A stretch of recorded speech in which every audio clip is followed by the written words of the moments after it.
And we are live. Hello and welcome. We are the Aussie guys. I'm AJ, and here with me is G. How are you, G? Good.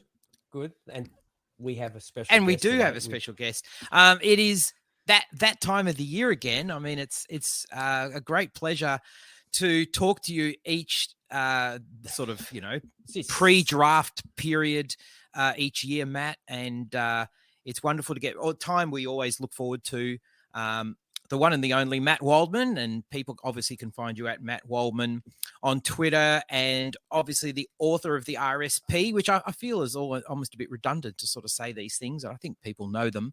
But certainly if people haven't checked out the RSP, then they definitely should at mattwaldmanrsp.com. Matt, a warm welcome to you. Oh, thank you so much. I always look forward to this. It's one of my favorite shows I get to do every year. It's like an annual tradition now. And you guys are just, you're both very knowledgeable and you're fun to just hang out with and get a chance to get to shoot it with you, in terms of like just talking about these players. And I'm always interested to see, how much research has been done and where I'm wrong, with these guys. Well, man. That's why we bring you on here to tell you where you've gone wrong, Matt. You just I need that all check. The piles of paper. Okay. We spoke off like this. I've got another pile over here, and I've had to section them off into what have we got? We've got our middle of the road guys, our we got our top. I've got top six guys. Whatever, we've got the guys that you'd be if you're looking if you got a 6th round drafted, you might be picking up some of these players down here. Well, Gia, don't look up because AJ has already planned it with me. I already have a printed version of the RSP up above your head right now. So if it gets too crazy, we're just pulling the lever. We're just pulling the lever. I've got your what have I got? We'll talk about your underrated and overrated guys too, which we haven't done before, but we'll do that. But to start off, Matt, look, straight up. To me, there's no Jamar Chase, but I think this has been gone over ad nauseum. To me, there's no Chase, there's no Waddle in this group. But below that, it seems like it was last year. If not, I reckon there's a few more guys. Like it's deep, but it's okay to be deep. But is it good deep? Do you know what I mean? Or are we just walking in the shallows? Would you be with the top 5 or 6 guys, I'd say mainly, could you argue with anybody if they wanted to have one of those top 6 guys at number 1 in this class? Like they're so interchangeable, and from all the pods that I've been listening to about this, and I've been listening to, you've talked about, I've heard you on other shows, and everybody's got a different opinion, more so than last year. Yeah. That's what makes this class so much fun as an evaluator is that, and especially with quarterbacks, because I talked to one scout and he's like, I talked to 3 scouts and each one said they hated one guy that the other one loved. And it was the only guy that guy was even going to want to pick in this class, so I've heard that. And with wide receiver, I think it's a very exciting class because it's a boom bust group in the sense that the highlight stuff is really good. So when people watch the highlights, that it stacks up with the previous classes. When you start looking at some of the details of the game, then you have a little bit more of a floor ceiling kind of spread of variation that could go either way depending on where they land and how well they develop. But I would say for me, it's 4 players. There's 4 players I wouldn't argue with. The rest, I would probably say, maybe there's a shot, but I would probably say don't go there. Not that early. We're going to have a problem then straight away, aren't we, Matt? That's because how we do. I've seen your top 4, and I know who you have at 5, and that's where we're going to have a problem. Yeah, I'm sure we are, gentlemen. Yeah. Well, good. This is going to be fun because then I kind of feel like I'm in the principal's office, but I already have the practical joke set up in his chair after he's telling me we're going to have a problem. So I know we're going to have a real problem after this. So we could. Yeah, we seriously could. So just because when I get you on here, I like to talk about is everybody talks about the top guys. I like to talk about the other guys. Good, because I'm tired of talking about the top guys. So just quickly run through your top 4 guys. Just like give them 30 seconds each. Sure.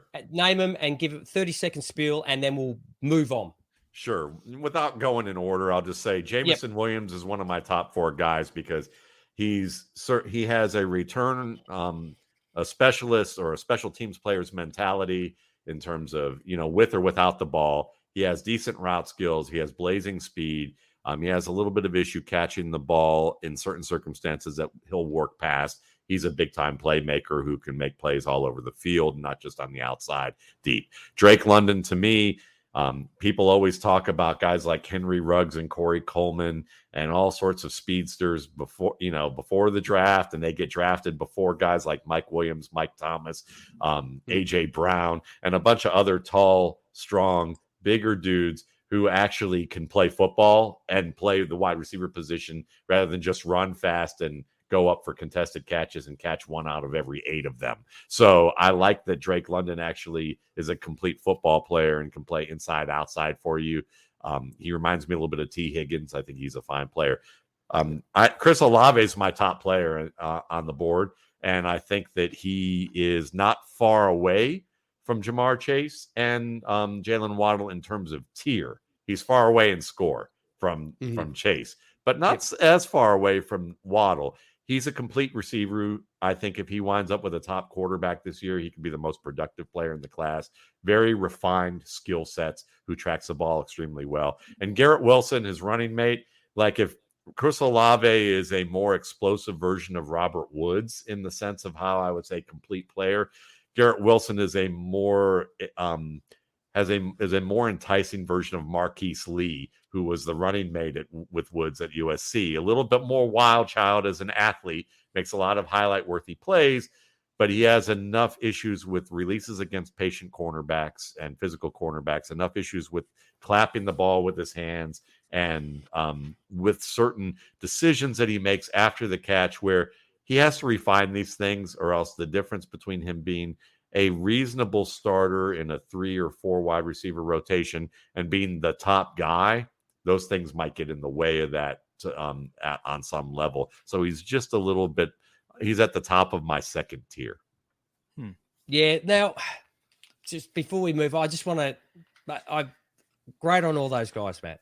That's good. I had a problem with Drake London because every time we talk, I get lulled in by, like in the Matrix, the blonde girl in the red dress that just takes my and I'm that with like guys that are like 6'3", 6'4", have some speed, can go up and get the ball, and more often than not, I get shafted for the better looking guy. And I looked at Drake London and I really liked everything about him, but I moved him down based on, I get those guys wrong a bit more than I'd like. But then I went and looked at him last night before you came on. I thought, I can't do it. I have to stick with what I love and what I'm seeing. And I moved him back up in my top 5. I won't say where. But do you get put off by those type of mistakes you might have seen in someone else, and you see it again? So I'm finding it hard to shake what I enjoy watching or what I see in front of me. I used to. And the reason I say used to is that when I first started doing this, I didn't have as many details that I would use it in my process to what I was looking for. So I was still learning about so many different things from a technical and conceptual standpoint of how to evaluate this position. So it was easier for me to feel like, well, I might have missed on this player. Maybe it applies to everything. And then I would overreact to that. So now, in the past, I'd say 7-8 years, because I have, continued to refine what I look for with players. It's more about pinpointing certain areas. So instead of me looking at a player and going, well, I missed on him because he's big, it might be he happens to be big. I missed on him because I missed on this specific point with how he handles releases, or where I thought he would fit in an offense, or where I just really just decided that this one flaw that he has was improvable enough that I tipped the scales in his favor in terms of where I'd place him in a tier or what type of additional points I would give him. So it's more along those lines than it is that, he's my type. It's less about type than it is now about a specific detail. Okay, so you just do your process, and where he lands is where he lands now, and that's it. Yeah, there's no little bit of I do like him though. I'll just give him an extra couple of marks because he tickles my fancy a little bit. No, if you no, because if between you and if me, you look at my number one quarterback right now, then if it was about those types of things, I would have basically said, there's no way I can have him number one on my board because he's not. No one's even considering him number one. So you're talking to us, though, Matt. That's true. So maybe you guys do. Okay, so my number one guy is your number 5, and this is what I was just talking about, which is Christian Watson.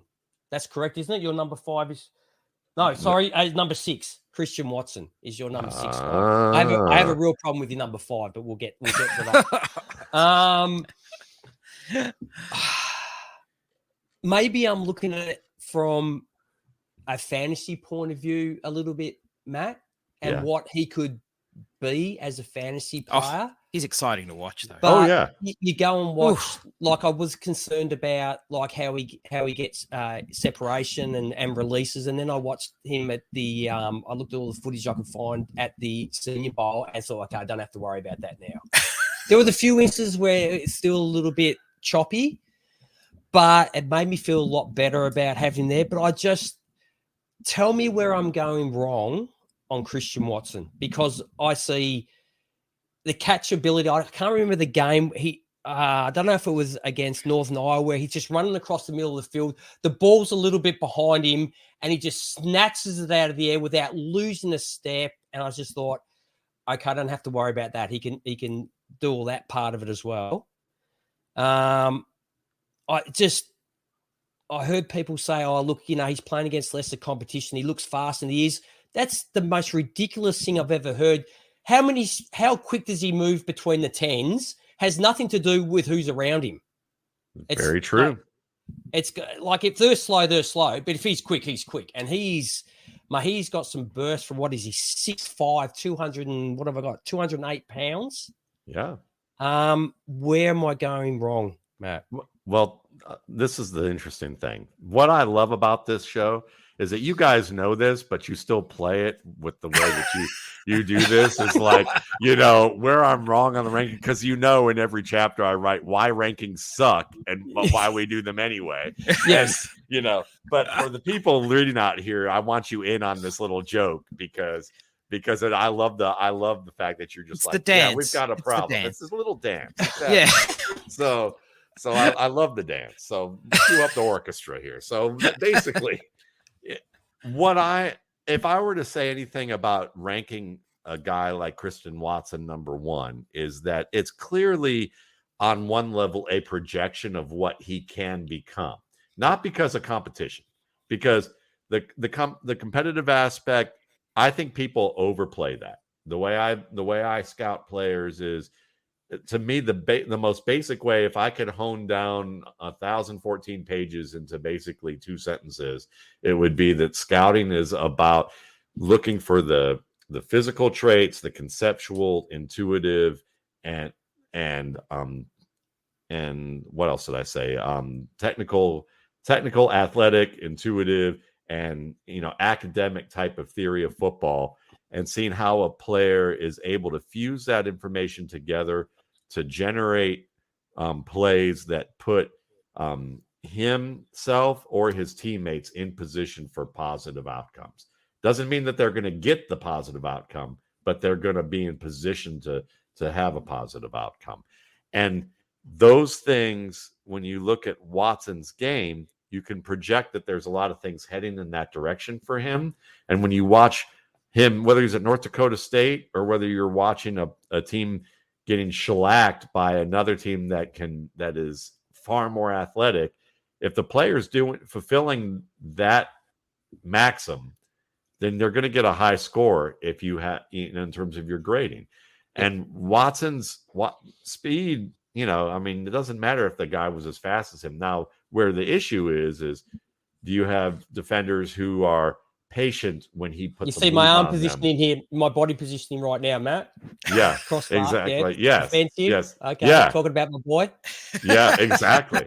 So we're gonna basically get the jaws of life to rip his arms apart pretty soon. Yeah, but he's, for me, his score is as a rotational starter. So what that means for me is that he's a fantasy viable option. To draft that you're gonna you should expect within the next year or two for him to become a part of the offensive rotation and to be someone that you're going to invest in from a fantasy perspective. Now, from a football perspective, when you're trying to grade wide receivers and there's really 5 or 6 positions within one catch-all term called wide receiver, then you're going to have a wide variation. So with Watson, the fact that he played in a West Coast offense, it's more of a pro-style offense than a lot of these Division I schools, that's a positive for him.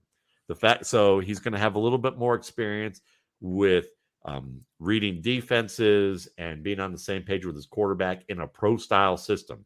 Now, will the complexity of the defenses that he faces and the caliber of athletes and technicians that he faces be lower than what you see at the Division I level? Sometimes, but not enough that you're going to sit there and say he's at a remedial level, any different than the Clemson receiver might be at a remedial level when he goes to the NFL. That jump is still going to be a big jump for both.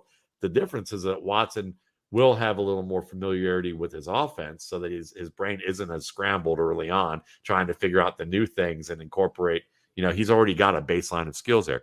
But for me, he's an excellent runner after the catch. He's probably going to be able to add another 10 to 12 pounds to his frame and become stronger and maybe even a little more explosive.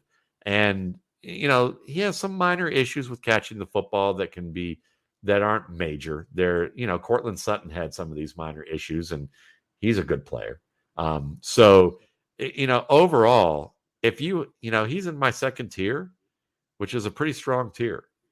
So if you are, I would say to you, G, that if you are gonna pick him number one, then you probably want to have a pretty strong team for him to be on right away, because he's not gonna be Jamar Chase in role. He's not going to be a guy that's going to take. He's not going to take the pressure off the other receivers.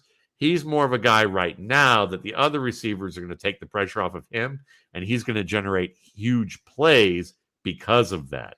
But he can grow into that every down receiver who becomes that guy down the line. So I had a comp for him as Martavius Bryant, and people will go, well, Martavius, and when you look at Bryant was that player early in his career. They had Antonio Brown on one side, they had some other good receivers on the other, and Bryant made huge plays when he was, but the difference between Martavius Bryant and Christian Watson is that Martavius Bryant wasn't a worker.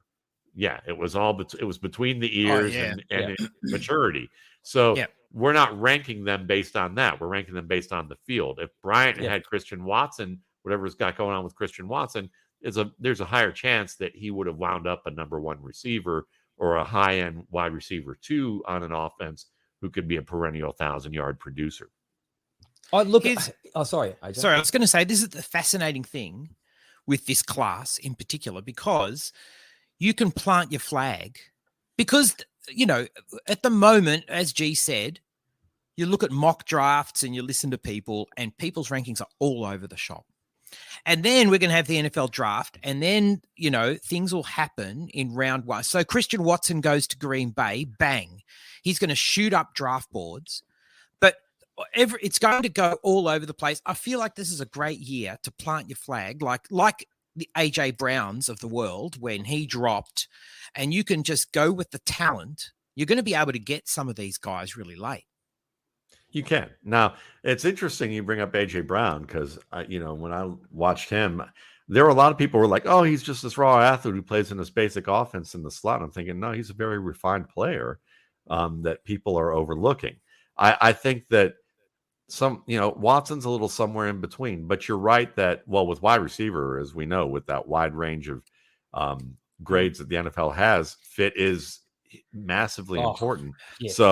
So it's, that was, I love when I make a point that G agrees with, the hands come apart just a little bit more. When you made one, AJ, when you said Green Bay, the hand kind of went up. Kind up to his heart, like, be still my heart, may he wind up there, so, but hey, listen, don't ask a scout to, like, I observe physical behavior on a daily basis for 8 hours a day. I should be like, maybe I should be in court with you guys and doing body language stuff, but like, mate, I'll be giving away if you're guilty or innocent straight away, mate. I'll be no good playing cards, Matt. No good playing cards. But hey, listen. So, no, I don't blame you. That's what makes this class so much fun, because there are a lot of guys like that. I mean, people you look at Cooper Kupp as a great example. In 2017, there were a lot of people that are just like, well, why are we going to look at a slot guy, that highly? Even if Steve Smith, the great Steve Smith, said this is my number one wide receiver, on the board, and had to interrupt the NFL.com guys from skipping over him when the camera went on the screen with him during the combine, so they could talk about some other slappy who didn't wind up being any good. This is that type of thing that if he didn't land with the Rams, if he wound up on the Cleveland Browns and with Baker Mayfield and a run first offense, he might not have been close to he might have shown what he could be, but he might have been more like Hunter Renfrow, like the first couple of years, as opposed to what Hunter Renfrow is doing now, even though they're much different in size. Whereas if Jarvis Landry were with the Rams and playing in the slot, he might have continued his reign as a 100 catch receiver. Yeah. So, fits a big deal. Oh, without a doubt. Now, I when you brought up Cooper Kupp, I actually went back every now and then. I go, that guy reminds me of someone, so I'll go back and have a look. And I had a look at Cooper Kupp's just his highlight reel. I didn't want to go back through all the game. Man, how did no one have him higher? Like, you go and even look at I know highlights are everything, but you can look at highlights of a lot of guys in here, and you look at the highlights and go, well, is that the best you're going to give? If that's your highlights, I'm a little bit out. But his highlight reel is just a guy catching balls and then just mowing everybody down in front of him. And not just small. I've never seen so. And not just small school guys. I mean, listen, this is why I hate rankings, because I had him 9th on my board. Yep. But my score for him, if you move that to this class, he would be tied with Garrett Wilson for number 4.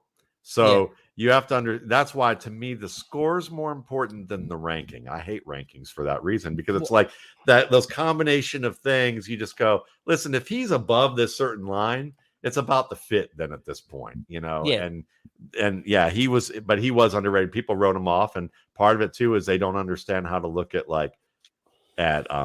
short area agility, 20 shuttles, and realize that he was not only elite, he was he was like at the top of the elite tier in those categories of physical traits. And at 6'2", 204, I don't know. I didn't understand it either. Okay, so we'll talk about another guy that I should have written down. Well, I think you might have him at 8 or 9, which is getting a lot of hype. And you know who I'm going to talk about, and that's Treylon Berks. And you mentioned about him in regards to people saying like Deebo Samuel. I didn't really. I see how they could use him in a Deebo Samuel role, but I don't see him as Deebo Samuel. No, I see him as like a lesser version of who we spoke about a minute ago, AJ Brown. I see him as like a lesser version, a watered down version of that. Would that be?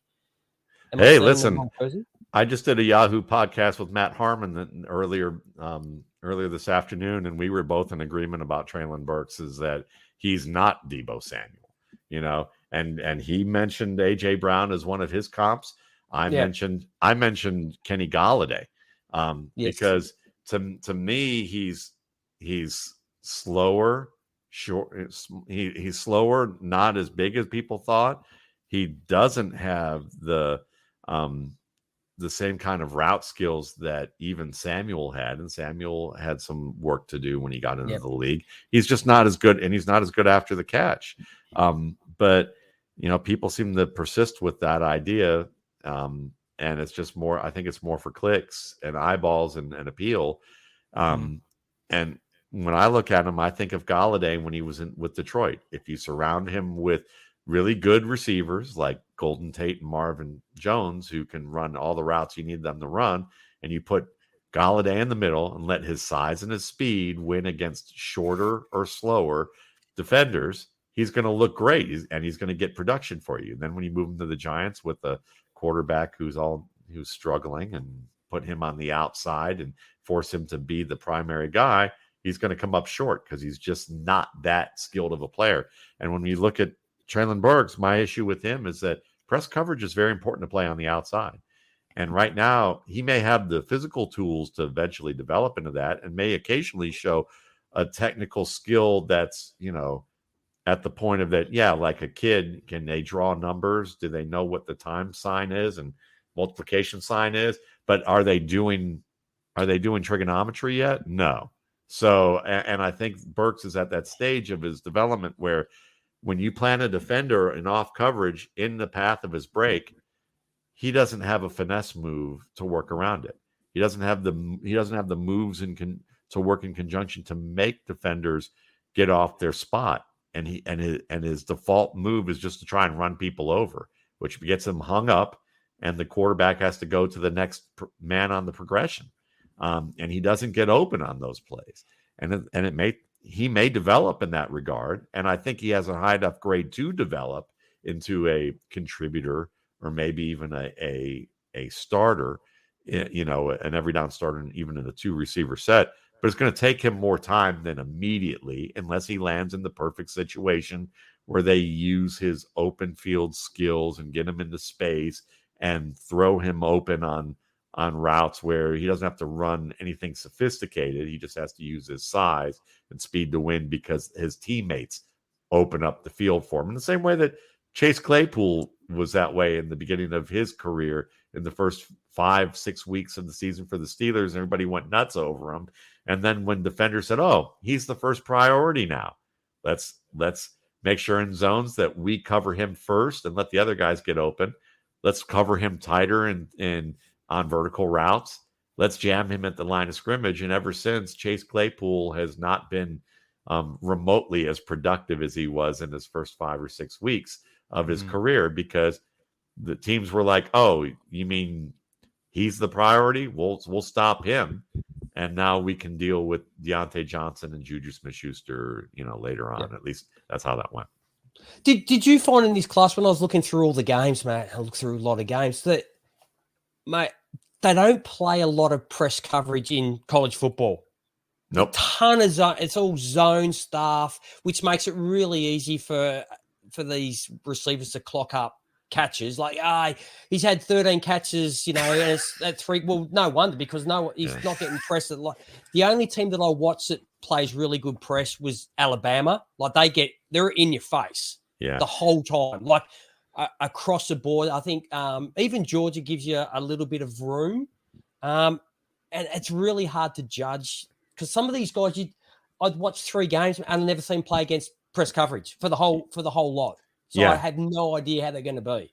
So here's some things that I would suggest with that. I mean, besides that, there are teams that you can watch, but not every team gets to play Alabama or NC State. Yes. So those are teams. NC State was always one I always pick on the schedule if I see a receiver facing them, because they used to play a lot of press.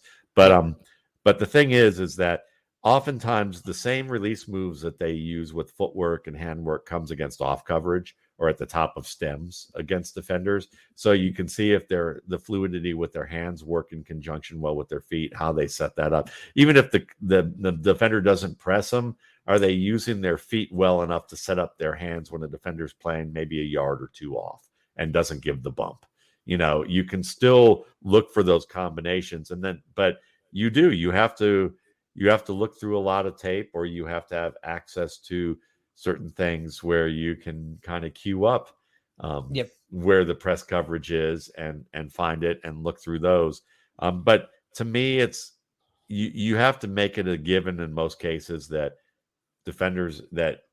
receivers are less experienced in the college game with it, and that it's going to be a higher level of learning for them. So you're just looking for a lot of the fundamentals in terms of how they use their feet to set up their hands, how unpredictable they can be against, contact and setting up the contact, and how much variation they have within their library of movements and how explosive they are with them.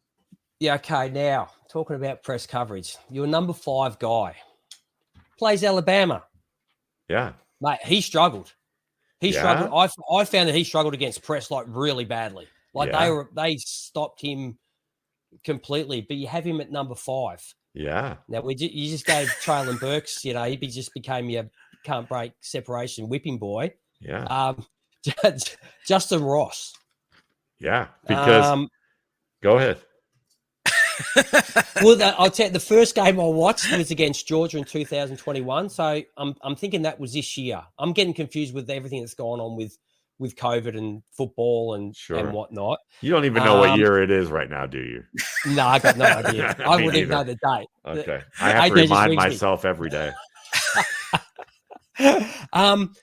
So the first 3 balls that were thrown his way, he had miscommunication with his quarter. He wasn't and I'm guessing that if that happens, it's not the quarterback's fault. Would that be right? Actually. Here we go. Yeah. Most of the time, it's on the quarterback. In cases. Okay. Yeah. But so the quarterback says, this is what we're doing, and he's got it wrong. So everybody else is like, it depends on the play, but what often can happen is that maybe you have to remember. Well, I'll answer that later. Keep going with your list, and then I'll address that. How about we do that? Because we'll get in the weeds if we go there. We'll get away. Okay. I must admit, there was a point where I no longer was looking at Ross against Georgia. I was just watching their defense play football. Right. Like I just found I got to go back 10 minutes and I have to go back to the start because I'm watching the Georgia linebackers. I'm just going, my God, how good are these blokes? But I did see your bit on your RSP boiler room that you put on about him, where he wins on the outside. But you did mention that he struggled to get separation. Then when he did, it was almost like his speed let him down and allowed the corner to catch back up. Right. And I think he ended up catching the ball. But if you look at the Syracuse receiver, mate, he'd be lucky to be 5'8" and 6-inch heels. Right. Like he was tiny. He should have won that contest. He's 6'3". Sure. That was a given. I said he's got safe hands, mate, great positioning of his hands. And is it just me, Matt, or a lot of these guys this year look like jug catchers? Yeah. There's some good players here with some really bad hand spots. Yeah. I said I don't see too much burst in and out of his cuts. He ran up, what was it, 4.1, 4.8, 40? 4.56. 4.56 was it? Okay, yeah. I don't know. I'll ring these people up and let them know that they got it. Now, is it 27.3 vert? Is that correct? 31, but 31. So where am I getting this? I don't know. I think you got the wrong guy. No. I've got it here. I don't know why. Because I compared him. G's filing system's very accurate. Someone's compared him to Julio Jones. Oh well, that's a little bit far, but like I know, because then I went and looked at Julio Jones 40 and vert. That's a that's a little far there. That's a massive. He's more, yeah. Could you tell me? Like I looked at him and I'm thinking, why? I'm going to speak to Matt. Yeah, why? Why? Yeah. So that's a great question. Now, if you watched him in 2019 and 2020, he was considered he looked much better in 2019 when he was a freshman. He looked fantastic. Yeah, he did, and he whipped Alabama a couple times, and some guys at Notre Dame, and some other. And he looked fast. LSU. He looked great. So then here's the thing. So what you may not be aware of, but or setting me up very well is that the operations the operations first was he had a cervical fusion surgery for a congenital issue, so he had to rebuild his body. He had to take an entire year off to rehab. That meant that he had to break down and rebuild his entire body to get back on the field. And when he did, this is the injury that a lot of people aren't aware of, is that he had a Jones fracture, which is the bone running from your pinky toe, the base of your pinky toe, along the side of your foot. So he played with this stress fracture all season. They shot him up with a painkiller that pretty much would wear off by like halftime, pretty much every game. He played through the entire season on this. And I didn't know about this until about January or February. And a lot of people didn't know about it until then when his coaching staff talked about it. And then he had surgery in late November. And when you have surgery on this broken bone, usually the prognosis for recovery is 6 to 8 weeks of being immobilized. And then so what happened is that he played through this injury, probably further screwed it up, playing on it, and then had 6 to 8 weeks of immobilization. Maybe he was swimming in a pool or doing some exercise in a pool, but he's not running routes. He's not sprinting. He's not doing anything that requires any type of explosion that he can, work off of that foot.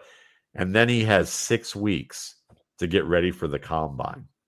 Not like Garrett Wilson, who, came off of his season relatively healthy and is like, yeah, my feet are healthy. My legs are healthy. Maybe I'm a little tired. Maybe I have a muscle strain here and there. But now I can spend the next 12 weeks taking the baseline of where I'm at and getting even better in terms of gaming the system that is the combine. Right. Justin Ross, on the other hand, went from having the number 1 overall quarterback that he was playing with, that he was on the same page with, to playing with a guy who really struggled. And oftentimes when you see repeat struggles where the receiver runs one route and the quarterback runs another or throws to another and it's wildly missed with the break, sometimes it'll be on the receiver depending on the coverage. But what I saw in a lot of those were the quarterback misreading some of the leverage there. So it's a little bit of both in that regard. And the quarterback is ultimately the manager who has to get that straight on the field.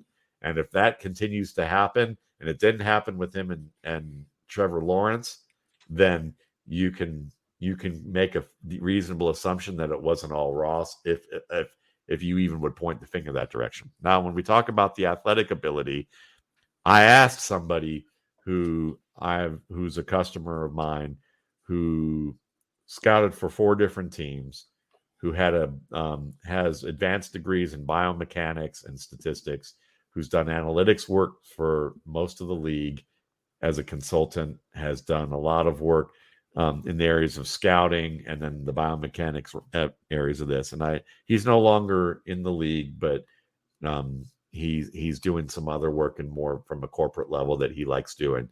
But I asked him, I said, am I completely off my rocker when I look at Justin Ross and explain what I explained to you about his operations and having to get back, that there's no way that 4.5, 640 and that 31-inch vertical leap are really indicative of what he can do as an athlete.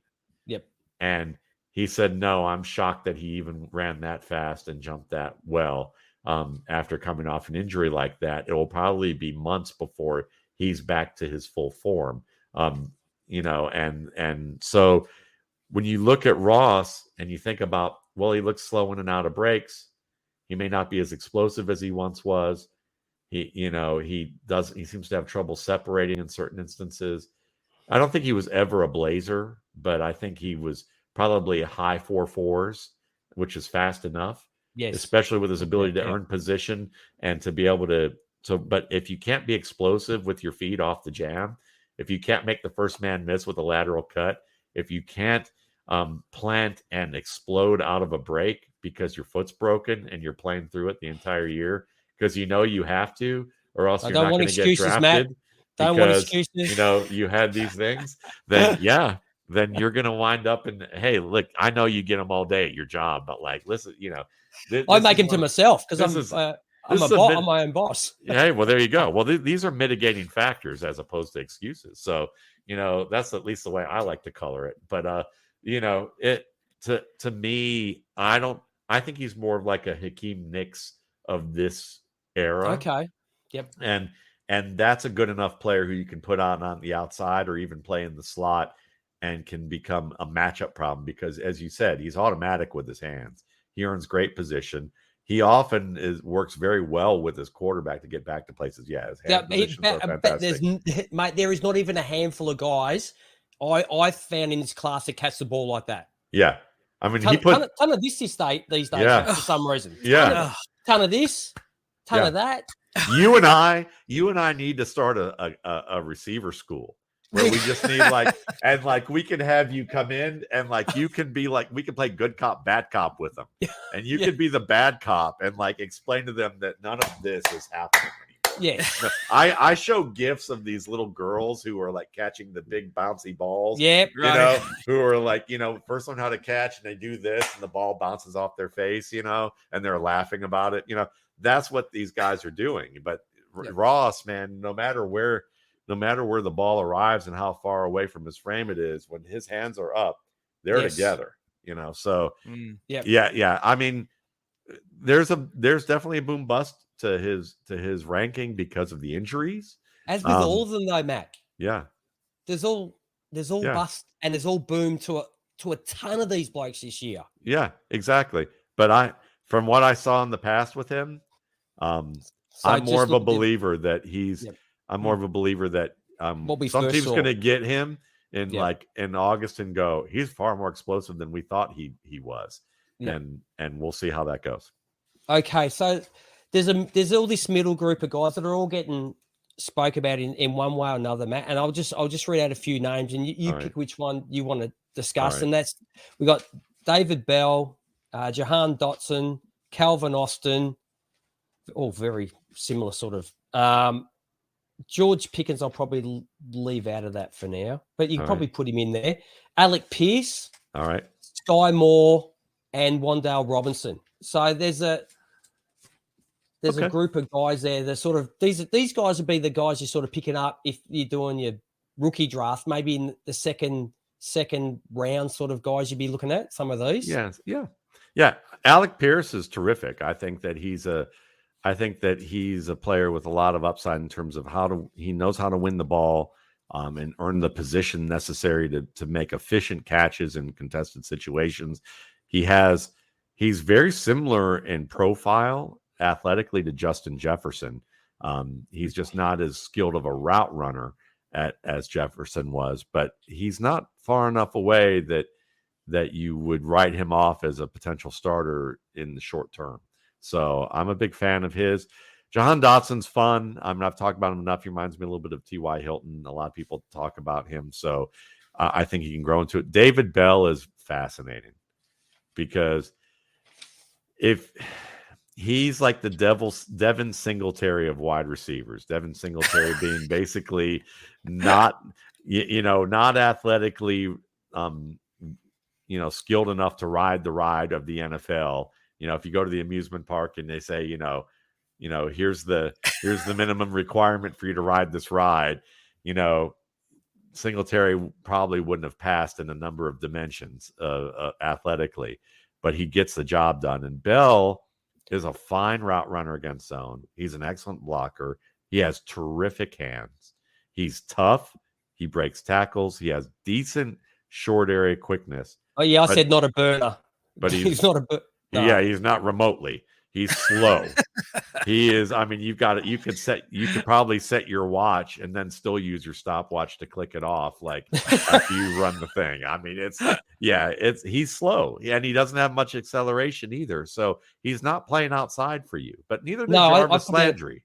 I put down he's a really good possession receiver who'll be in the NFL. Would that be? I agree. Work in the middle of the field sort of type. Yeah, guy. Because he's physical as all get out. What's wrong with that? I ask you. I don't think much, but nothing, it doesn't give you an early draft pick because these owners like flash and they like speed and and a lot of coaches do too because they say, well, we have a lot of guys who are skilled, but if they're not fast enough, then we can find guys who are just as skilled without speed, but they don't realize that maybe Bell's a little more skilled than most people than most people they think they're going to look for. But he's great. He could be a big slot. Think Taekwon Thornton, think Jarvis Landry, Larry Fitzgerald at the end of his career. He could fit in that that spectrum of player. So I'm a big fan, but I know realistically he's gonna, it's gonna be about opportunity and fit for him. The guy that you mentioned that I love that you mentioned is Calvin Austin. Nobody's talking about him. And I thought no fantasy people are talking about him, but like a lot of NFL people have been talking about him. And I was looking forward to hearing the fantasy people do it. You're the first people I've been on the show. I've been on 20 shows, and you're the first people who've talked about him without me having to bring him up first. Nice work, G. Well, we got 40 to go, so don't. Yeah.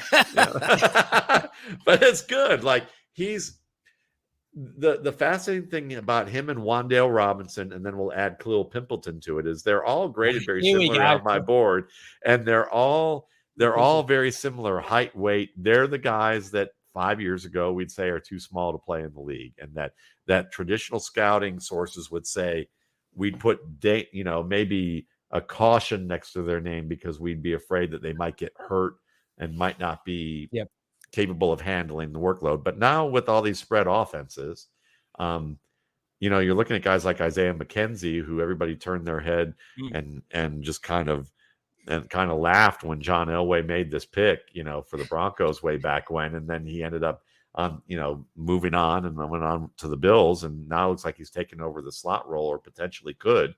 And these guys are, short, fast, quick. But what's fascinating about them, in addition to that they could help on special teams, is that all of these guys could become explosive slot players who can also win in the deep game from the slot. The difference between the three is what's most fascinating, because I'd say Wandale Robinson is the one that everyone's giving the most acclaim to, but he might be the most boring of the three to me. Like he's in the sense that he doesn't position himself extremely well in contested situations. He's got to improve that. I think he can, but it doesn't unlock his game right now to be an outside player. And maybe it hurts him a little bit at being a downfield player, but he can run after the catch. He's good against zones. He's like, maybe he'll be what people thought Anthony Miller might become in that respect. Khalil Pimpleton is the most fascinating of the three because he's a small school prospect who has great burst, and he catches the ball in tight coverage, but he has some lapses with his hands where he makes some easy drops. There's some technical issues there with his hands that need to get better, but he's a great return specialist, and he's terrific in the open field, and he's tough. And I could see him having a little bit of he has a mentally tough kind of way of playing the game, very competitive, will go after balls that he makes plays that you wouldn't expect. Well, very Calvin Austin toughness. Like I wrote down here for Calvin, he's willing to get his hands dirty. Yes. To do the crap. He's willing to do the Edelman stuff that a lot of guys won't do. Yeah, both he and Austin are that way. And the difference between Pimpleton and Austin, go ahead. Yep. I was going to say for Pimpleton, the first thing I wrote is catch. This is his move. Catch, bounce off, spin, twirl, accelerate, juke, get hit, jump back up like he's just got off a ride at Disneyland. Like, let's do it again. I have you been in a poetry slam recently? That's what I want to know. You even put a metaphor in there. See, there we go. So, but I love it. That's no, I mean, and it makes sense because Pimpleton to me could probably fit as like a third down back used in like a passing offense at the end of halves where you can put him, use him as the outlet because he's not going to block. He's just going to run short routes and you could get him free there. Austin can do all the things that I mentioned with these other two receivers, but the difference between him and the other two is that he has already shown the skill to win one-on-one on the outside. He can win against tight coverage and earn the position technically that you'd want to see. And if he can prove that he can win against bigger and more patient and physical defenders on the outside in the NFL, I would draft him first because I think you're going to get what you get from the other two. But then you could say, well, let's see in practice. Let's put him against some of our starting corners and see if he can win some of these routes. And if he consistently does that, then I might use him in the preseason that way. Next thing I know, I've unlocked a guy who, if things continue to work out that way, that can play outside.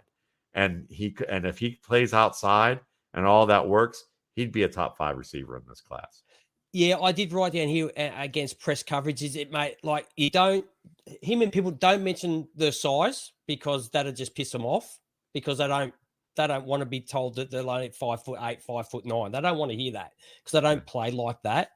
But I did say that. Look, he's quite a physical guy for his size, but stronger DBs can route him sort of where they want him to go.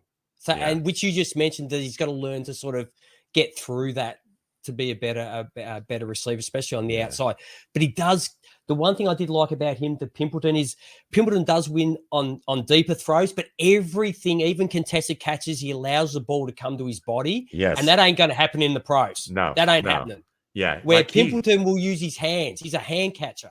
Yeah. Well, what's interesting is that Pimpleton. Austin's the hand catcher. Yeah. So. Austin's the hands catcher. Yeah. Pimpleton has moments where he shows good technique, but it's not often enough that you can award him for it. You just know that it's there. He has to become more consistent. Whereas with Austin, I think it's definitely there. The problem I had with the press coverage for him and the positioning is, all right, I need to, because of his size, this is the one case where when I look at a player and go, I need to see proof. When a player's that small, 5'9", 162, just for people that are listening. Yeah. If you're that small, I need to see proof that you can do it against a higher level of football because at this point it's just too. And because if I could have given him the what he earned on the field as opposed to projecting what he might do in the pros, if what he did on the field matched what I could do with the projection, he would have been one of the top 5 receivers on my board. Okay. But I just couldn't put him there because of that. Yep. So let's talk about a couple of other guys you've got down here, Matt, on we'll do your underrated, overrated guys. So we've already spoke about Treylon Berks. We'll do the overrated first. The other guy you got on there is George Pickens, who comes up a fair bit actually in chat. Not in the top tier, but the next guy they talk about will be, why isn't George Pickens? How come we're not talking about him in these top 5 guys? Yeah, because he's a highlight guy. And what I mean by that is that if you're watching highlights, you're going to be awed by him. He's going to make those circus level catches. He's got the length. He's got speed. When they show him blocking, and you put some Led Zeppelin in the background to that, with him playing, blocking, you're going to get pumped up and you're going to want this guy on your team. But when you take away the music, you take away the fun video effects, and you take away the cut-ups where they glorify whatever he did on one play 8 different ways, and you start watching the tape, what you realize is that the details of his game are missing. The difference between him being what people imagine will happen and what actually is big enough that he should belong in that second or third tier as a potential starter down the line, but he has work to do. And part of that work is, again, when you position yourself on a contested situation, people go, but he wins these. I watch him make these incredible catches. Yeah, so I don't have that here, Matt. I don't have that here. I said contested catches a 50-50 thing with him.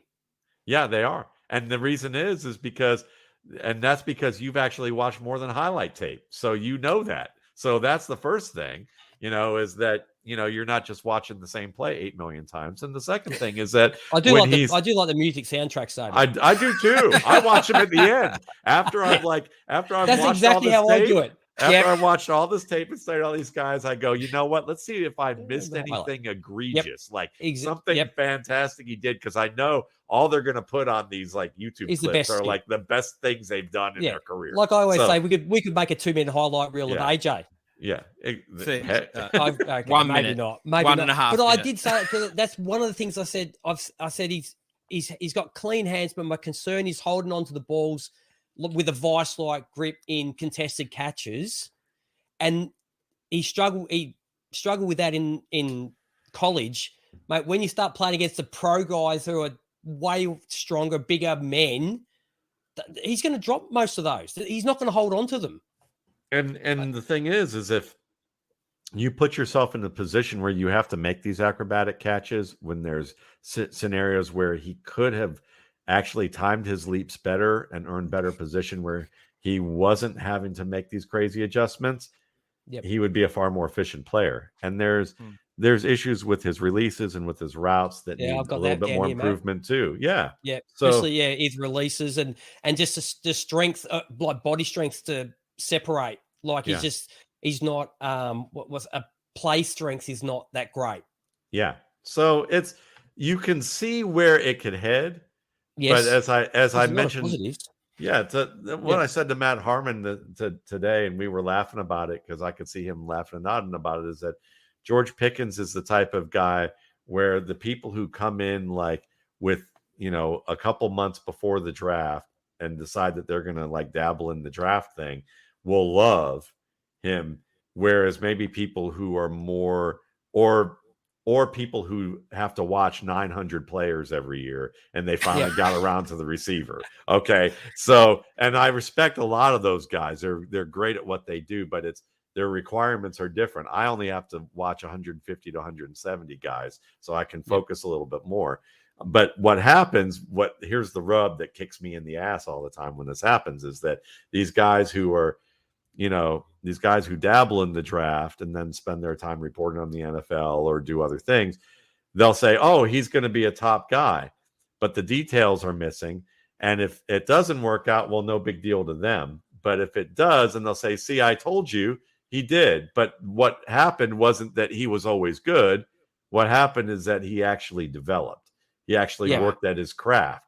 And so, it's one of those things that when I look at his game compared to a bunch of other players, it's just less developed. It can get there, but it's not a guarantee. At this point, and you're right into what you see at this point, right? As a football player, and you do project, but there are some things that there's only so much projection you can do, because you can't just because you think, this is the thing about scoring. I'm going to get in the weeds a little bit about this, but I think it's worthwhile.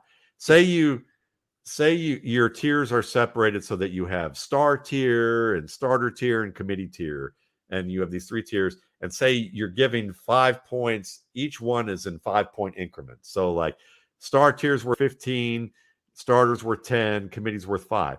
Well, say that everything that you have in your definition of the criteria for a committee tier fits Pickens, but he doesn't fit into the starter tier. So you've only given him 5 points.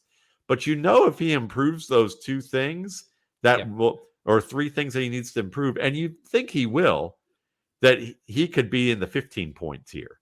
Well, you can't give him the other 10 just because he hasn't done it yet. Now, you might want to split the difference some and say, because I think he has the upside to get there, maybe I'll give him a certain amount. But again, are you going to give him the starter tier when he's not there yet? That's the conundrum with this. So for me, it's more like, I'm giving him enough that his point value is in the starter tier, but he's in the tier behind that based on, what my system's about. But there are other people when they evaluate, they go, well, he'll get that. So I'm putting him here right now. And then they wind up with Drew Lock at quarterback, or Jordan Love. Okay. Well, so thank on George. Geordie's hadn't even had a chance to throw the ball yet. We never know. I don't have him on any fantasy teams, Matt. So okay. Well, I like that you at least were open to it while also covering your assets. So there. I'm very good at that. That's 30 years of marriage, Matt. 30 years of marriage. I did put down here. He's a cocky son of a bitch, though. Yes. You just see it on the field. Like he's like, I'll give him one thing. I just want to talk about a few others before we let you go, Matt. I'll give him one. You see the intelligence level on the football ground when he's playing, because he doesn't have. I didn't put down. He's not a burner by any means, but he's very good at positioning. Sometimes it's the corner to go where he wants him to be.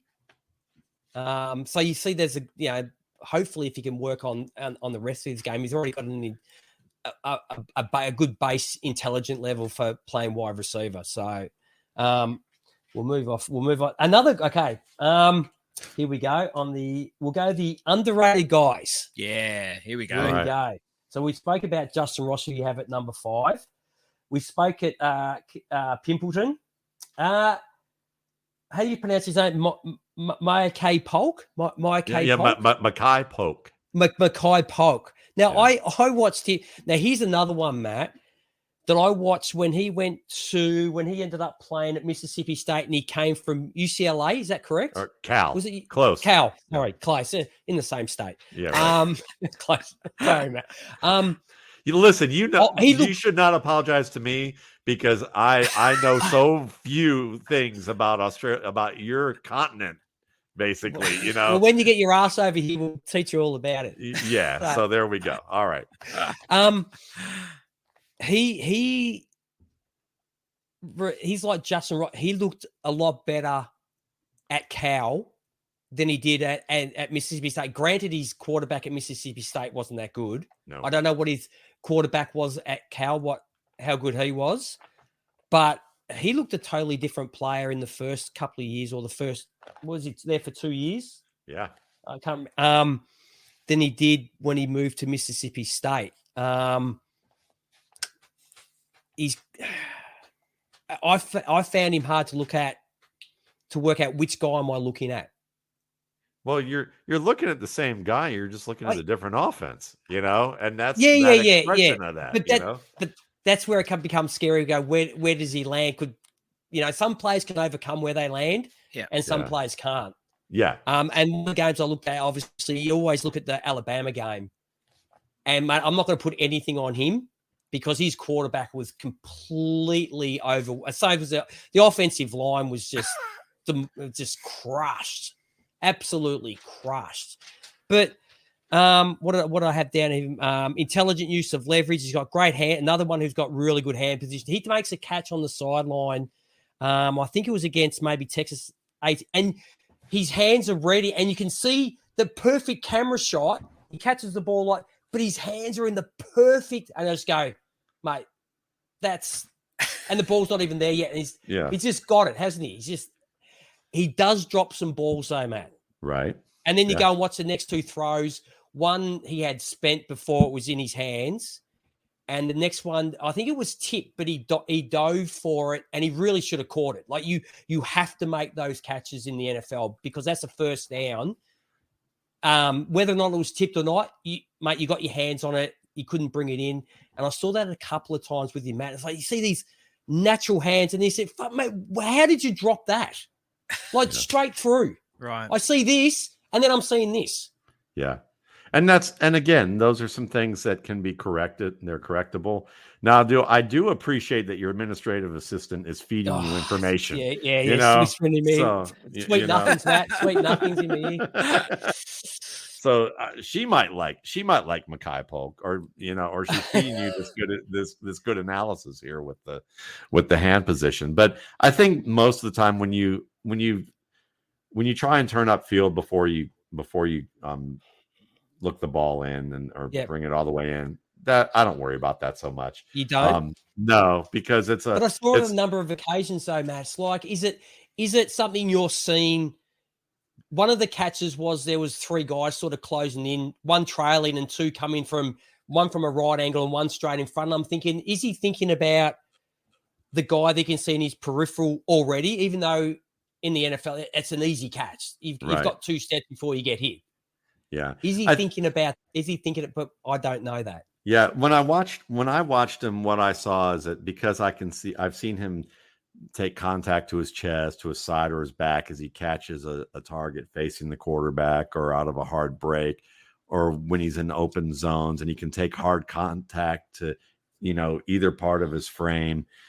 If I see enough of those, when I see concentration drops, usually it's because he's in too much of a hurry to gain yards. And so it's not so much what the defender's going to do to him as it is about he's looking forward to trying to get downhill. And so I looked at that as more of him just being impatient with trying to get yardage. So, there we go. That's I'm telling you. My clients asked me, where the hell are you? Come out, your car's gone. I was going to say, is diplomacy going to be in action right now? But I just hang up. That's my diplomacy, Matt. Just don't answer. I didn't get your call. There you go. That works. There you go. I'll have to try that.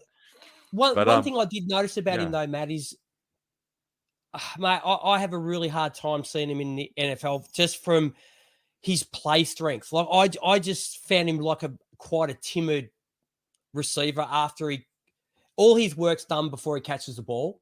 Yeah. You know what I mean? Like there are, if you go on the highlight wheel, we will see him burn people off. But most of his work that I saw was done, his yards came before he caught the ball. Yeah. And there were times where I just thought, mate, you're running out of bounds where you could take another 2 steps. Okay, it's only a corner you're going to get hit by. He's probably he's smaller than you are, and he'll step out of bounds. You'll run out of bounds, and just trying to duck underneath the underneath the defender instead of just going, well, I'm going to push this guy back a couple of yards and try and get something else. I just didn't see that in him, and that concerns me.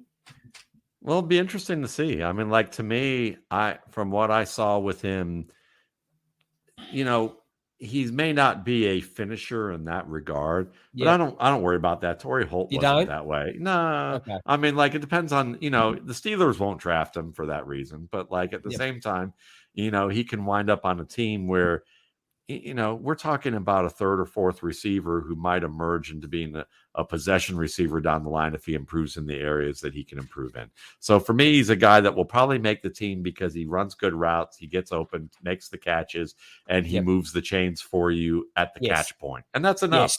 Is he going to be a star? No. But can he maybe give you what Stevie Johnson back in the Bills days on occasion could have given, where maybe, you know, maybe he becomes a starter and emerges if he improves in certain areas? Yeah, that's possible. Yeah. Now, I know we've gone over an hour here, Matt. Have you got a couple more minutes? We got more. No, man, let's do it. Oh, that's awesome. Dude. That's great. Now, these are my wild card guys. Good. Let's have fun that I've written down. Okay. Now we can talk about any of these. We got Taekwon Thornton. Is that how you pronounce his name? Yeah. I don't know how to pronounce some of these. I don't know where these parents come up with names, do I? Really don't. Don't know what happened to just Matt, Greg, Adrian, John. The British Empire ended recently, you know, so that's basically exactly. We can blame the Brits for all this shit. So excuse me. I say that to my dad because he's British, so I give him a hard time all the time. There you go. Tell him. Well, then he can make fun of the Yankee here who made fun of him. You know, made fun of them too on your show. Yeah, he's an angry man. There we go. Trey Turner. Yeah. Jalen Naylor. Yeah, look at you. Okay. And another one is Talbot. Jalen Talbot. So all right. Two Jalens in there. So which one of those 4 guys do you want to talk about, Matt? Because I've all got these are guys that I'll be looking like in drafts. I shouldn't be saying this because every year someone pinches these guys, but they go and have a look at the highlight reel and go, "Yeah, I'll grab him in the 4th round of my rookie draft." I want to talk about all of them because I never get to talk about any of these guys, and I get to do it with you. I write all this stuff, and I get to hear somebody else tell me what they think about them. So fire away, whoever you want to start with first. Jalen Naylor out of Michigan State. Now, I have a good mate who's on the Dynasty Warzone, who's a big Michigan State fan, Jerry Sinclair. Shout out, dude. I know you're not going to. Yeah. Okay, we'll shout out to you anyway. And I actually texted him, what's wrong with him?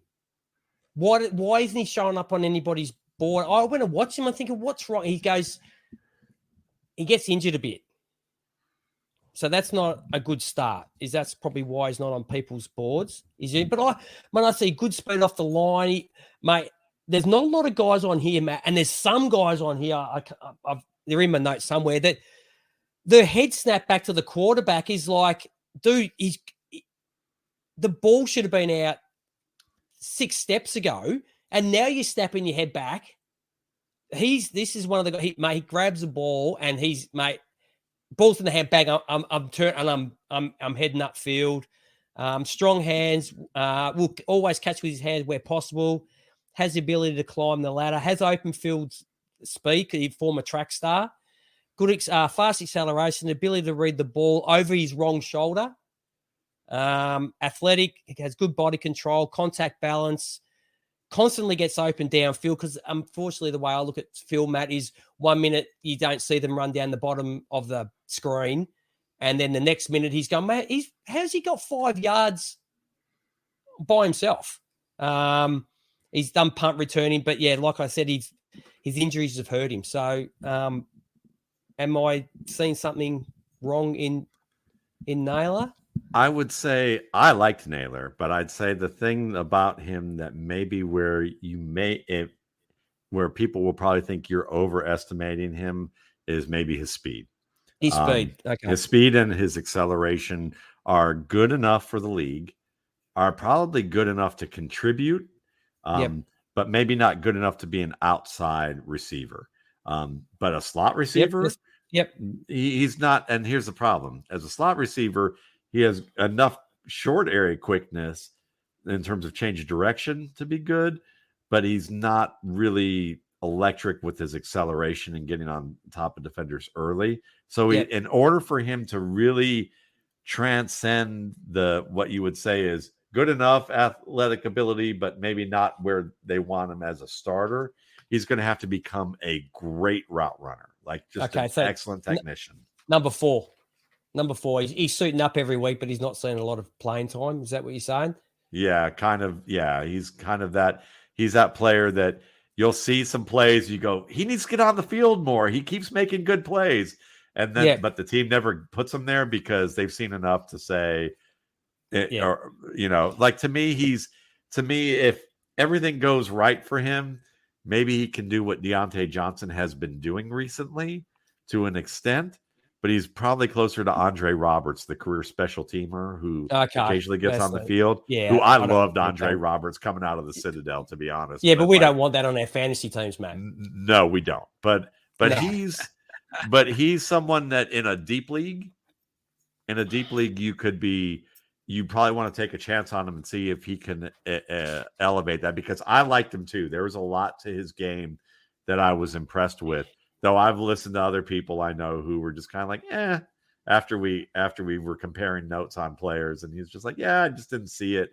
But they were more looking at like workouts as opposed to actual film. Okay, yeah. And look, it's hard. Like you talk about these guys, mate, they're not all top 5 guys. Like there's there's going to be guys who are just, like you said, just contributors. They're just contributors on a team. And we don't have to talk about all the top guys, do we? These are guys you want to add on. And if it's fantasy, this is a guy you want to know about because you might be able to add him off your waiver wire or help you for 3 or 4 weeks when your main guy gets hurt and your waiver wire already gets picked clean because everybody knows who the stars are, and you've got to use your resources. This is you being wilderness man, out there who has to look at this and go, all right, this, like Khalil Herbert. Nobody knew about Khalil Herbert, last year until it was too late, unless you were reading the RSP, then you might have been able to find find that watering hole nobody knew about. He's on a few of my teams, Matt, just quietly. Thank you. Thank you, Matt. Don't get the RSP. If you play any of our, don't buy it. Don't buy. I'll just send Matt the money, but you can't buy it. Okay. We know the dog is the honesty person in this room because the dog's looking down the entire time. Yeah, that's right. It's like I can't, I can't lie. I can't lie. Taekwon Thornton. He'd be probably at the top of my wild card list, to be honest, Matt. I thought he had one of the best set of hands, natural hand catches in this class. Like it just looks, I look at guys that they're not thinking about, like who was the guy that we had a couple of years ago that ended up in San Francisco? Pettis. Pettis. To me, it never did anything, but to catch a ball, it's like I don't even have to think about that part of my game. That's just something that I do. Yeah. And he was one of those guys. So before I tell you what I've done here and what I've written about him, Matt, how did you see him? Definitely can be a deep threat right away, and he can also work the underneath zones right away in a spread offense. He was the second fastest receiver at the NFL Combine in terms of recorded time. I think he has a promise of becoming what you would say is a situational vertical threat in the NFL offense. He's skilled at attacking the football in tight coverage when manned up on boundary routes. I think he's quick to find the open zones underneath, settling for the catch. He'll deal with contact. I think he's good at finding the quick rushing lane after the catch. He doesn't do what Garrett Wilson sometimes does. He'll actually head downhill and take what he can get. And if he breaks a tackle, he'll get a lot more. Where I worry about him just in terms of his upside to become a complete receiver is I haven't seen the hip and knee mobility on film that's really required to become a complete route runner. It's not to say he can't do it, but I didn't think it was apparent. And I think it's either due to the Baylor offense or his own athletic limitations. And because I didn't find that mobility with his game, even as a ball carrier, which usually if you see a receiver who you don't see them drop into those hard breaks, the run those timing routes that you look for, and they can't drop the weight that way, but you see them do that as a ball carrier, you're like, well, they can learn it then. At least I know that there's some upside I can score for here, but I couldn't do that with him. So I think, and I also saw him getting manhandled a little bit by I've read corners, that on here too, Matt. you know? Yeah, I said, and some of his selling his fakes, like, dude, that's just there's people that they're magicians, and then there are magicians. Like magicians that, oh my God, how'd you make that whole train disappear? And there's the guys that can't even hide a card up their sleeve. And he sold his fakes like the guy that can't hide. He's like, mate, I know because the lack of bend. That's another perfect place where you got to be able where that works. That's where the magic is. Yeah, because what I wrote about his route running is when I say a guy is a smooth route runner, that means there's no sharpness to his. Everything's a nice flow. As long as he's flowing, he's good. Yeah, because he's got the speed. Yeah. So, I'm with you in terms of why, like, and there's skills there to build on. Yes, yeah. Like, and there's no wasted movement. I found there's a lot of guys on here, Matt, that I noticed they rock back before they go forward. Like there's just that little lean back. It's like, what is it, projecting you? You're leaning into the coyote bend and the elastic band back. That is the biggest bane of most scouts when I talk to other scouts, and I'm like, okay, what's going on with this little rock when they're in their stance and come out? That's wasted movement. You can't do that. And they're like, yeah, that's one of the first things that we have to correct with most wide receiver prospects that come out and are on a team in a practice scenario early on, is that it's a wasted movement. Yeah, he's just like bang, straight ahead, straight off. And maybe that's why it showed up in his 40 time, because he's quick out of the mark, no wasted movement. Okay, so we throw him away. So maybe he drops down to maybe the 5th round of my rookie draft now. Getting rid of a few guys. Thanks, Matt. Just talk a few of these guys up though, because there's guys that I play with, Matt. So, okay. Yes. Okay. Jalen Talbot out of South Alabama, 6'3", 190 pounds, 2-star recruit, which means nothing once you get there. Like I was told by someone, and you'd know this, Matt, that went to university, and like here, our big thing, you do your high school, you get whatever the mark is so you can get into university. I don't know what you call it in the States. We call it VCE score. Is that right? VCE? ATAR score. And he went all the way through, and he's done very well. And he always said, my daughter's really worried about, she only got like this in a high school. He goes, mate, once you walk in, they don't give a shit what you got. They couldn't care less if they got 100, you got 80, you got 60. It's what you do when you're here. So I don't worry about looking at, he was only a 2-star recruit out of high school. Well, what's he done in the last 4 years? He's been playing college football. That never matters. That's really just a quick aside. That score is really, from my interpretation of it, is how much of that, how usually it's dictated by how athletically developed they already are as high school players. And a vast majority of these players who get those high grades are because they already look like they're on their way to becoming NFL caliber athletes, even if they don't have a single shred of skill to their game, or work ethic or ability to improve. When you think of Josh Allen or Aaron Rodgers, these were guys and Carson Wentz, they went to small schools because in high school and in early college, they weren't remotely even 190 or 180 pounds, some of them, and were short, and they had growth spurts. And that's what got them, the growth spurts and skills got them into the major colleges afterwards. Okay. So Jalen Tolbert, he was another one. I found, like, 1 minute he's dropping an easy ball, and next minute he's running down, surrounded by, and he sticks out one hand. And it's not, though it's just a lucky catch. He knows exactly what he's doing with that one hand and how to bring it to his body. Like, you see some guys catch away, it's just, mate, that's just a fluke. I said the cat has some open field speed. He runs away from defense, not just keeps them at bay. He actually accelerates away from them. So deep threat. I said his QB sucks. I don't know who the QB was at South Alabama. Ability to get yards after the tracks. He shows strength, play strength. He moves really smoothly for a 6'3" guy. Comes back to the quarterback quickly. Fluid hips.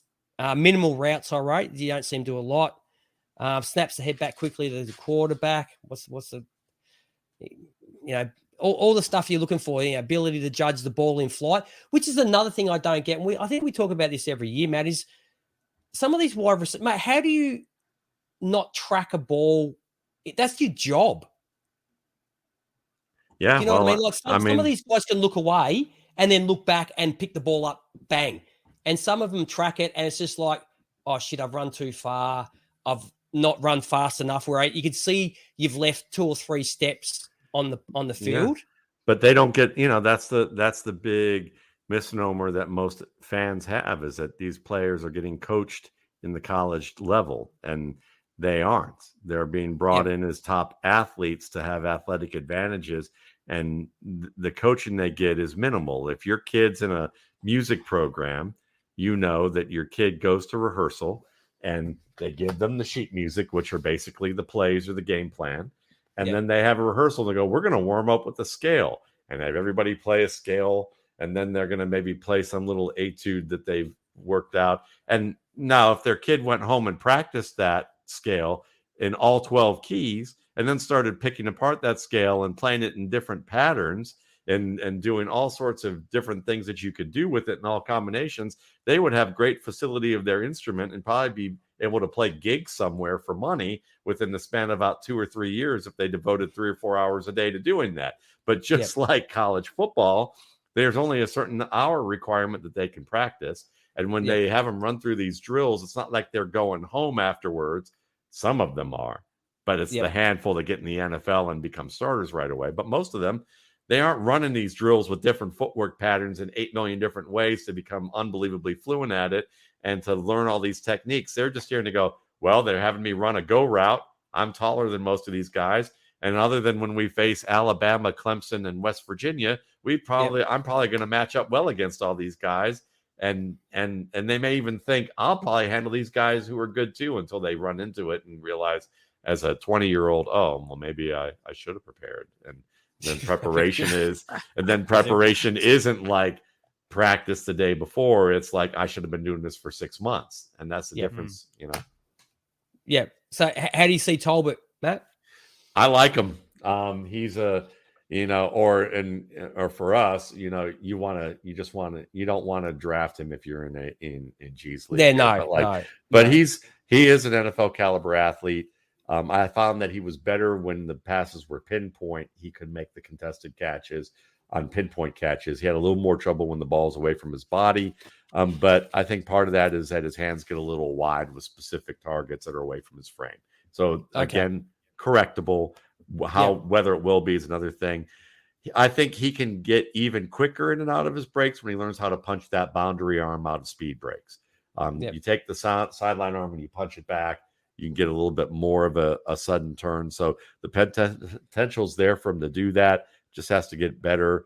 I think that he does a pretty good job with, I would say, yards after the catch. But I worry about his press release skills. If he struggles to do that, he may never become anything more than a 4th or 5th receiver in a rotation. If he does, he could be that like 1B to a team's 1A. Like say he winds up in Buffalo, he could wind up leapfrogging, Gabriel Davis as like the second option of the receivers, of the wide receivers, because we know it's Stephon Diggs, Dawson Knox, and then Gabriel Davis getting those kind of like comfortable targets that Kenny Galladay used to get in Detroit. So if Tolbert lands there and develops with that area, he could be that. Yeah, I did write here that you see on a couple of catches that his hands are further apart than the actual football is, the width of the football, which is not a great thing. Good job. We got Trey Turner, but out of Virginia Tech, Matt, if you want to wrap up, unless there's somebody that we haven't spoken about that no one's ever asked you about, that you want to talk about. We can talk about one, and we'll talk about one that no one's asked me about. We can do both. Let's do that. I just got Trey Turner, 6'2", 190 pounds. He's a chain mover style of receiver, and every team needs those blokes. He's very promising as a pass catcher. If I ever compare anybody to a guy like Paul Richardson or Brandon Lloyd, then you know that catching the football is very easy in terms of how they can adjust to the football. Yep. And so Turner has some of those. His athletic ability is below average for an outside receiver to be a starter. If he can get a little bit more quick twitch with his muscle development, maybe he could be at that boundary between aspiring reserve and maybe a contributor. But I love how he plays. I love how he plays. He works through minor mistakes. He is someone that I think he has to develop the first three phases of his routes, releases, stems, and setups. If he can get really good at those, then he might be able to transcend the athletic limitations that he has, because the strength of his game is being tough and dynamic at the catch point. Ready-made physical guy for the pros. I wrote down here, Matt. And the other thing I did like about him is the fact that he can catch balls that are badly thrown at different points of his body. Functional size. The last thing I wrote there, he has an excellent understanding of his surroundings. Like, he knows where everybody is within a certain range. Do you know what I mean? Like, some guys have no idea who's around them. Yeah. But he moves into a position knowing who's around him, where the sweet spot is for the quarterback. I like it. No, I mean, I'm with you. Yeah. So who's, to wrap it up, Matt? You've been so generous with your time as usual. My clients rang me 3 times. All right. Getting paid by the hour. That's how you do it, Matt. That's right. There you go. Who's someone that no one has asked you about, that you just want to? But I know Pimpleton was one of the guys, but you spoke about him a bit. I know with the guys at the Audible and all that. I'll give you 3 that you can choose one for me to do. So please pick 3 that I've got here, Matt. Let's see. One of them is Corey Sutton. The other one is Dalen Baldwin. And the other one is Eric Ezukanma. Oh, I'm not going to have any of these guys. You do, mate. Do I do this every year? You do it to upset me. Okay, well, Eric Ezukanma, I could almost shame you, but I do have that dude's name. Is that how you pronounce it? Yeah. Okay. Eric Emuzama out of NC State. Out of no, that's Amizier. That's yeah. Damn it. Bloody, why can't just get normal? This is out of Texas Tech. Can we talk about Danny Gray? There's a normal name for you, Matt. Can we? No, I don't want to talk about Danny Gray. No, we want to talk about Eric. We're going to talk about Eric Ezukanma because he's the highest. Yeah. Yes. You've got him. See, there you got go. Him. Yes. There you go. All right. 6'3", 220. Yes. Now he came in at 6'2", 209. But 209. Yeah. But he plays like he's 220, and 209 is not bad. Mate, these draft, because I get is it draft? What's draft? They don't. Net? Yeah, draft it's not them. It's the schools. They get them from the schools, okay. And the schools usually put these guys in like Sylvester Stallone's like riser shoes and like and add some and put like a dumbbell in their pants like before they weigh them. It's quite funny when you start looking at like the size of them, and when you hear them get them called and they go, he's 6'4", but he went to the combine. He's 6'3", Everybody's an inch taller, Matt. Yeah. Everybody. Yeah. Well, it's the ego when you know that you're going to get paid millions of dollars, you get taller, Right. so, but what do you like about him? Well, I've written down some good stuff. Yeah. He's physical. He's very good at the catch point, contested catches, tracks the ball extremely well over his head. I think he has enough to earn a practice squad spot on a stacked roster right now. Like if the roster is really good, I still think he could get on and work his way up the depth chart. He reminds me in that way, it reminds me of a Byron Pringle of the Kansas City Chiefs, who now has a contract with the Bears. Like better than you would think. He's going to tear up the preseason. He has some fundamental things to work on with press coverage, but it's because he played in Texas Tech's spread offense, the air raid offense where they don't get pressed.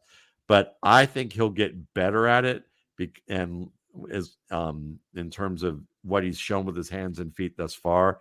He shows some skill with being able to manipulate defenders with his routes, but just not enough at the starter level right now. And he has to become a little bit more sudden with his breaks. But if he can really refine those early phases of his routes, his skill at the catch point, after the catch, at the point of contact, I think he could be a third receiver for a team and maybe develop into a second receiver if everything just works out optimally for him. Yeah. No, the couple of things I did write down.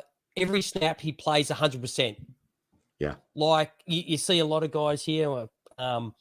If they're not involved, they'll take a couple of steps and then they'll just. I'm not part of it, but you don't know what's going to happen to the play. It could break down, and you have to get involved. What I saw of him is he runs every time he's on the field. He runs a route as though I'm going to get the ball.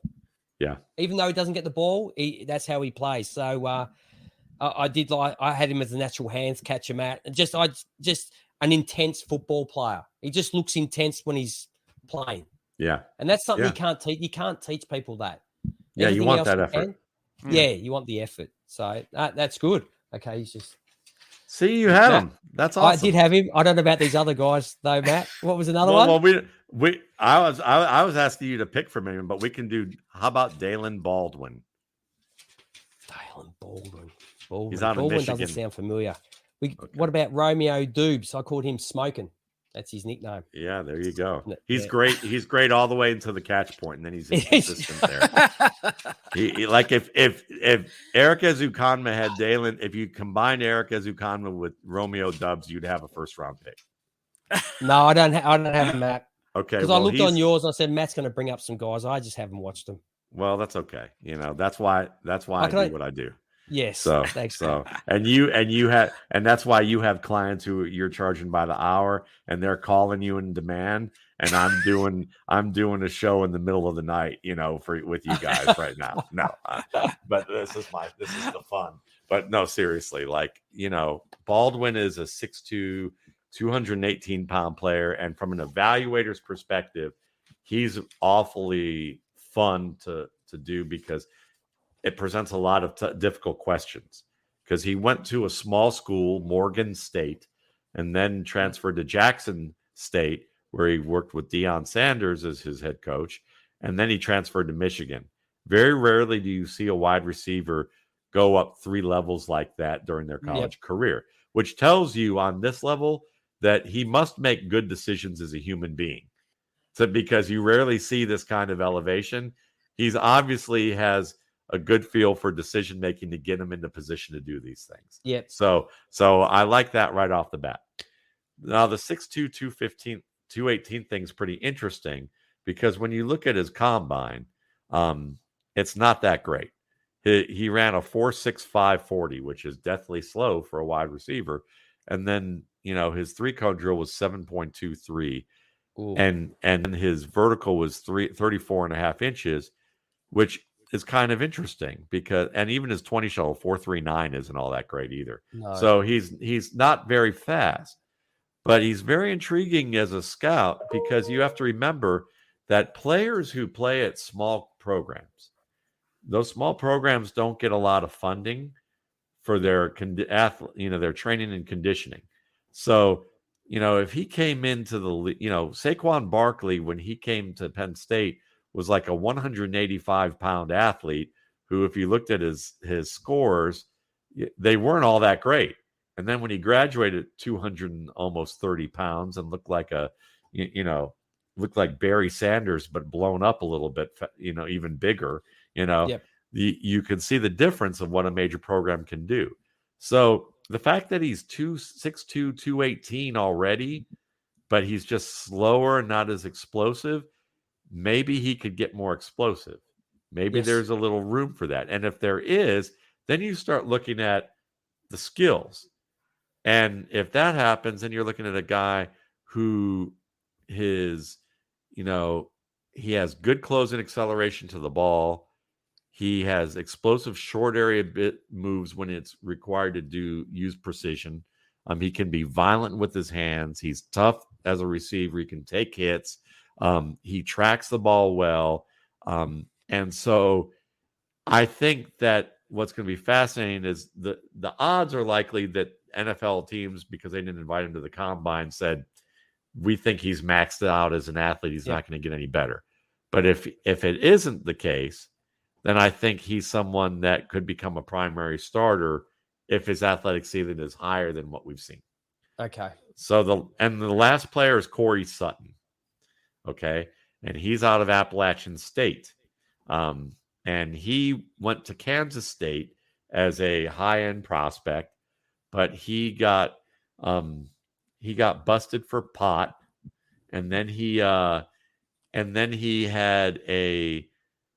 wanted to leave the program, and their longtime coach, who's normally known as just an upstanding individual, really kind of got an attitude with Corey Sutton and blocked him from going elsewhere, and was really standing in his way. And at the end of this whole ordeal, the coach, who again was probably one of the most upstanding coaches in the history of the game, in an environment where you have a lot of scalawags, I guess that you could put as this guy actually apologized for his behavior towards Corey Sutton and eventually gave him his release. And he ended up tearing an ACL, and he's a 5-year player. But I've watched him against teams like Penn State and North Carolina, Maryland, University of Miami, good teams. And he is a ball winner, violent hands at the line of scrimmage to work free from tight coverage, can really translate his contested catch acumen to NFL level situations. If he is in timing and hand position, gets a little bit better. He's shifty, good awareness of angles, really good movement skills to exploit favorable lanes. I've seen estimations that he has 4.5 40 speed and elite acceleration and vertical leap, but it's based on his Spark workouts from 2016 as a high school player. So if he's at least as athletic as he was entering college, and that continues his game, he could surprise and be kind of a Juju Smith-Schuster type of player at 6'2", 206, and probably can add another 10 pounds and maybe, Juju Smith-Schuster, Cornell Powell will play inside, outside, win contested plays. Fascinating player. Interesting. Well, mate, we've kept you far too long, Matt. The care package is going to have to be more than just Tim Tams this year. Hey, I hope you still got the Richmond scarf that I sent you. Oh, of course I do. Yeah, I do. The one, three Super Bowl equivalents here in the last 5 years. Listen, it's taken me 5 years to get the weight off from the package you guys sent me the last time. I was about Lindale White size. Now I've gotten down from lead back. I'm in the scat back range. So I'm trying to work my way to Julian Edelman, which was my fighting weight. So I'm still another 20 pounds to go, but we're getting there. But the scarf right now, these are my temporary digs, this office right now. Yeah. So a lot of stuff's still packed in boxes because we moved a few years ago. And so, this is this is the temporary digs for now, which is fine. It's been temporary for 3 years. It might be for another 3 years. It's okay. But all my books and a lot of my things are in boxes that I normally keep out. But that's one of them, because all I've got in here right now are work stuff and music things. So that's about it. So. Now, before we'll let you go, but one question: what is being built in the Waldman household? Because usually it's the time of the day, obviously. Your wife's building something, and I think was she doing a deck last time or some flooring? Flooring, yeah. And then a couple years ago, she used to run her own rehab company, so she did everything but plumbing and electric. So she does our flooring, tiling, all that. She's actually in law school right now. She's at Cornell Law School online while she's going to school, and and so right now she's underachiever, Matt. She is an underachiever. I'm telling you. I mean, she's got to catch up to all this RSP work that I'm doing. Of course. No, seriously, she's the one that runs the ship here. I'm telling you, I'm lazy by comparison to her. But she's actually having a bit of angst right now because of the work she's doing with her day job and with the law school. She's mad that she's missing some project because we've got some projects to finish. She did build some shelving in a pantry and one of those like foyer trees that you hang up, like shelving where like a bench and a foyer tree where you put your coats and everything.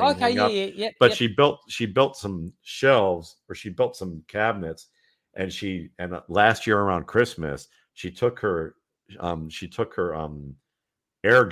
nail gun and literally shot her thumb right here into the cabinet, and it stuck it in there, and she had to pull it out.